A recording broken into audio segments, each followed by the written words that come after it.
Have you ever played Breath of the Wild for the first time, find your first Korok seed, and think to yourself, damn, these are pretty cool, but then you continue to play and you find that there are 900 of them? I for one have a solution with this problem for the next Zelda entry. This is what I call the Great Korok Dilemma.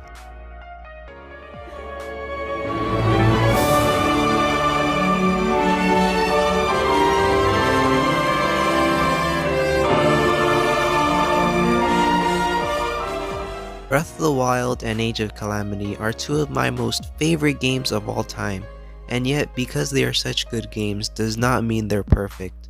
I mean, they don't have to be perfect. In fact, no game will ever be perfect because that's just how video games work. All video games companies can do is to improve among their mistakes to make their next game better. Well, unless they had problems that didn't need to be there. But fortunately, this isn't the case with either Breath of the Wild and Age of Calamity. I genuinely think that the Koroks in both of these games were thought to have been good ideas.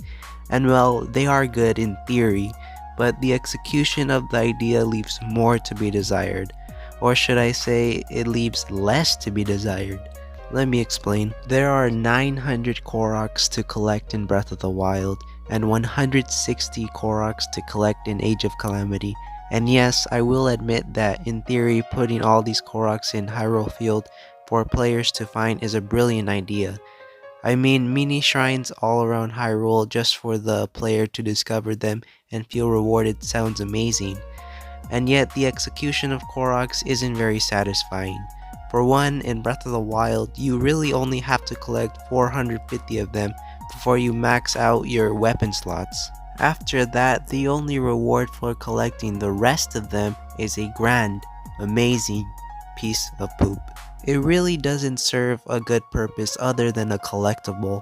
And believe me, collectibles are cool and all, but a piece of poop doesn't really sound exciting to get, especially because of the amount of Koroks you have to collect to get it. I mean, 900 of them sounds too much, even with the vast open world of Breath of the Wild. In Age of Calamity, this problem is a bit better since there are only 160 of them, and you can actually use all of them to open weapon slots. Every single one of the Koroks actually benefits you. However, as a trade-off, in Age of Calamity, the Koroks feel substantially less satisfying to get, because all you have to do is walk up and collect them.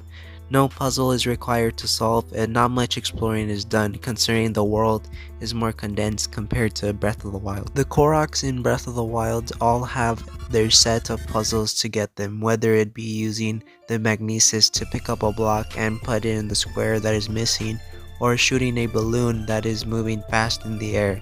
But again, it mimics the problem in Age of Calamity, where it feels like you're just running up, getting the Korok, and being on your way, considering it's so easy to solve these puzzles. I feel like Koroks should be like shrines, but if they were outside. You see, the thing is, in shrines as well as side quests, they offer a deeper sense of accomplishment when you beat them.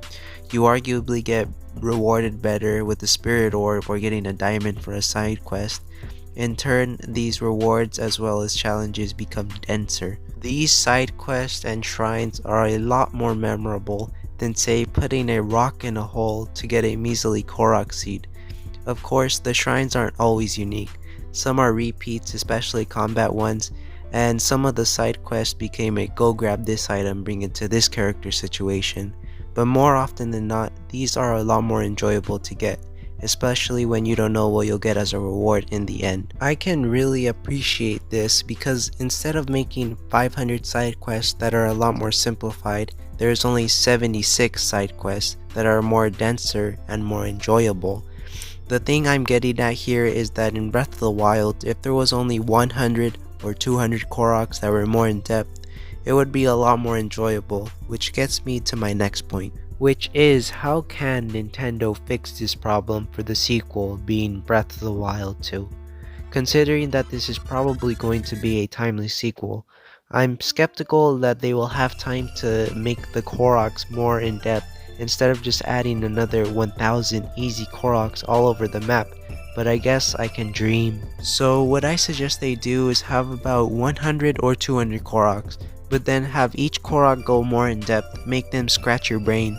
Or no, not scratch your brain, that sounds wrong. I meant scratch your head a little. Kind of like shrines, but if they were outdoors. Next is what I consider the most important part, which is that instead of giving you a poop as a reward, what instead they do is that they give you stamina orbs. Let me explain. So you know how in Breath of the Wild, for completing a shrine you get a spirit orb, which you can later redeem for a heart or a stamina container. In Breath of the Wild 2, the spirit orbs that they give you in the shrines are specifically for heart containers. And for completing a Korok task, they give you specifically a stamina orb, which you can later redeem for a stamina container. This idea seems very out there, but this would give a bigger reason to go and collect these Koroks. Considering weapon slots aren't really that useful, this seems like a good idea. Breath of the Wild has a very special place in my heart.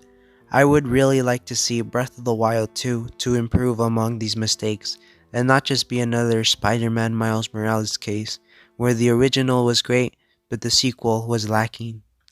Of course, the Breath of the Wild 2 developers are probably going to be under pressure, but I still have faith that they can make a sequel that lives up to the immense hype that is Breath of the Wild. Hey guys, I really hope you enjoyed watching. Consider subscribing, and I'll see you later.